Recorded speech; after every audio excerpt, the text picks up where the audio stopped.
ఉద్యోగులను ఎగనెస్ట్ ఉద్యోగులు సరిగా లేదు, వాళ్ళలో ఐక్యత లేదు, అందుకోసమని ఇలాంటి పరిస్థితులు వచ్చాయని చెప్పేసి ఉద్యోగుల మీద మాట్లాడుతుంటే, ఉద్యోగుల్ని బ్లేమ్ చేయడం ఏంటి?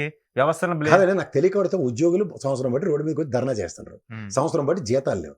ఈ తెలిసి తెలియనితనం కాదు, తెలివి తక్కువతనం. తెలిసి తెలియనితనం కూడా తెలివి తక్కువతనం. హ్మ్. లాసెస్ వస్తే ఎవడన్నా బిజినెస్ రన్ చేస్తారని అడుగుతుండే. హ్మ్. అసలు లాసెస్ దేనికి వచ్చే తెలుసా నీకు? అసలు హ్మ్.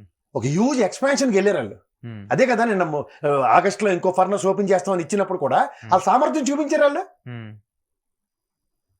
హ్మ్. అసలు స్టీల్ ప్లాంట్ గురించి ఏమైనా తెలిసినోడికి చెప్పొచ్చు. అసలు ఏంటి తెలియని పవన్ కళ్యాణ్ కూడా చెప్పాడంటే ఆయన విర్రవేదం ఇంకోటి లేడు. హ్మ్. కానీ ఆయన మాట్లాడే మాటలు కావచ్చు, అంటే ఆయన ఎందుకు మాట్లాడుతున్నారో, ఏ విధంగా మాట్లాడుతున్నారో అర్థం కావట్లేదు. జనాలు కన్ఫ్యూజింగ్ అయిపోతున్నారు. ఏమీ కన్ఫ్యూజ్ అవ్వట్లేదు సార్. ఈ ఏమీ తెలియని ఒక సన్నాసమేళను తీసుకొచ్చి గంగిరెద్దులు ఆడించడానికి తీసుకొచ్చామని ప్రజలకు అర్థమైంది. ఎవరు సార్ ఇది? నాకు అర్థం కాదు. ఏంది అసలు వాజ్పేయి గారు మహానుభావుడు, అది ఒరిజినల్ బీజేపీ అంటే. వీళ్ళు ఇదే పరిస్థితిలో బీఎఫ్ఆర్కి రెఫర్ చేసి వెళ్తే ఆయన అన్న ఒకే ఒక మాట, అరే బాబు దీని బీఎఫ్ఆర్ కాదయా, దీనికి ముడిసరుకు ప్రాబ్లము అని ఓఎండీసీతో అనుసంధానించాడు. ఇవాళ అదే కదా మినరల్ డెవలప్మెంట్ కార్పొరేషన్ 900 కోట్లకు పణం పెట్టేశారు వీళ్ళు.